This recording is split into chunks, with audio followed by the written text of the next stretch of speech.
Magandang araw mga kaibigan. Bigyan natin ng reaction, opinion itong post ng mga dilawan. Si Professor Richard Poronda Hedarian. Okay, sabi niya, daming time, mataas na naman satisfaction rating nito. Ang tinutukoy niya si BP Sara, nababahala siya, tataas na naman ang rating ni BP Sara. Isinare ni Richard Hidarian ang post ng Inquirer.net tungkol sa biyahe ni BP Sara sa Australia. Ito. Sara Duterte on personal trip to Australia to join rally for her father. Okay, basahin natin itong kanito ha. June 22 ang free PRRD rally. Pero Inquirer.net, Sara Duterte on personal trip to Australia to join rally for her father by Zakaria Zarao, published June 20 ngayon. Vice President Sara Duterte is currently on a personal trip to Australia. The office of the Vice President told reporters through Viber. Okay, take note ha, personal trip, hindi official trip. Ibig sabihin, sariling gastos ni BP Sara itong biyahe na ito. Kasi yung mga ibang nagko-comment, sabi, taxpayers money na naman. Kaya, i-emphasize natin, personal trip ito. According to the OBP, Duterte left Manila on Tuesday at midnight and arrived in Melbourne on Wednesday morning. Okay, so nandun na pala si BP Sara. Ang June 22 is, ano bang ngayon? 20 sa linggo, ang June 22. The OBP then said Vice President will be attending a rally in Melbourne on June 22, 2025, calling for the release of her father who is currently detained before the International Criminal Court. Prior to this trip, Duterte was in Malaysia for what was also a personal trip where she met with overseas Filipino workers. Less than a month before this, Duterte was also in the Netherlands for her birthday celebration to visit her father and also led the stage of a protest calling for his release. The Vice President overseas trips came while she is set to face the Senate impeachment trial amid accusations of betrayal. Oh, wala na ito. Alam nyo, Inquirer, sino bang may-ari ng Inquirer?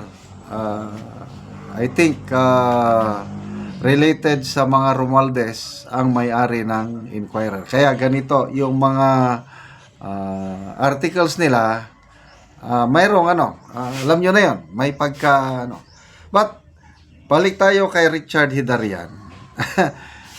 Nakikita niya, believe din ako sa kanya, na pro-project niya na mataas na naman ang rating nito.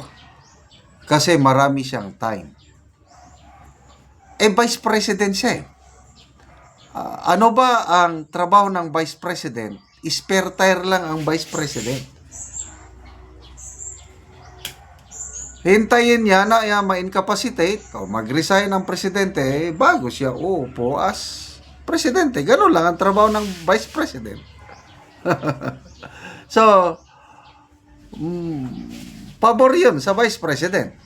Dahil marami talaga siyang time. Ang charge o ang accusation na iba, wala naman siyang ginagawa. Bakit tumataas ang ratings niya? Yun ang problema. Yung isa naman, yung presidente, napakasipag kuno, trabaho ng trabaho. Kailang, kahit trabaho siya ng trabaho, siya naman ang bumababa ng rating. Yung March, after yung arrest and kidnapping ni Tatay Digong. Dinala nila sa Netherlands. Siyempre, si BP Sara, as a daughter, umalis siya sa Pilipinas, halos 3 weeks siya sa The Hague, Netherlands. Tinulungan lang ang kanyang tatay. Then, bumalik sa Pilipinas. Pagbalik niya, yun na. Lumabas na yung survey ng Pulse Asia. Walang ginawa si BP Sara. Klaro, nandun lang siya para alalayan ang kanyang tatay.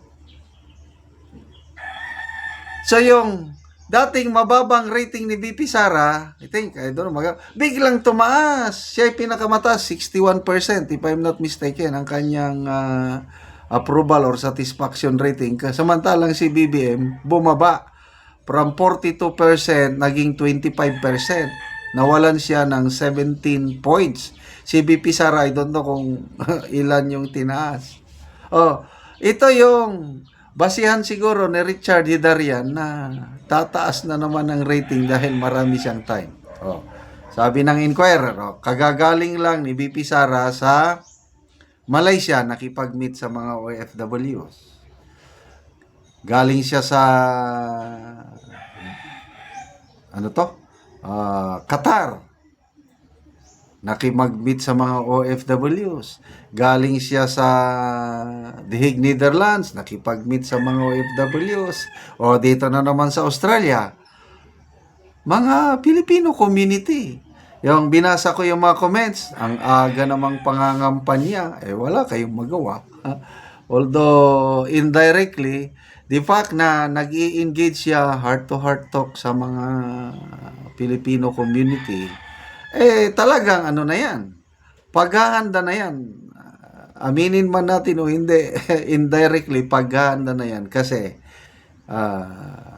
wala nang ibang malakas the woman to beat or candidate to beat by 2028. Walang iba kundi si BP Sara. Kaya, ang ginagawa ng mga kalaban niya, impeachment sa kanan, kaso sa ombudsman sa kaliwa, kaso sa korte sa all sides.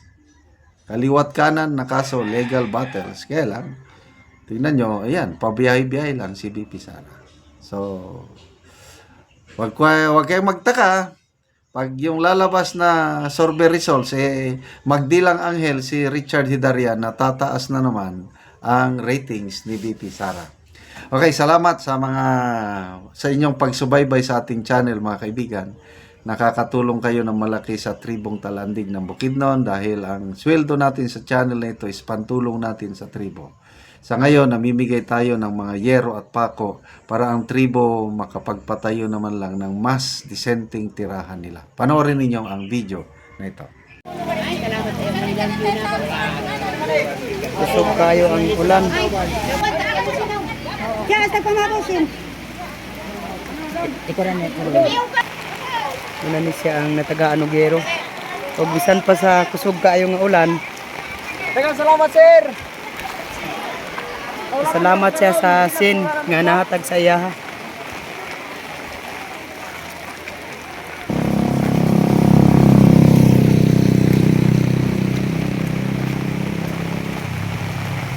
O karon abot na gid siya sa iyang ipatindog nga balay. Kay kini nakigpuyo lang ni sa iyang amahan. O karon mo na ni ang iyang ipatindog nga balay. So ugma magatop na lang gid ni siya.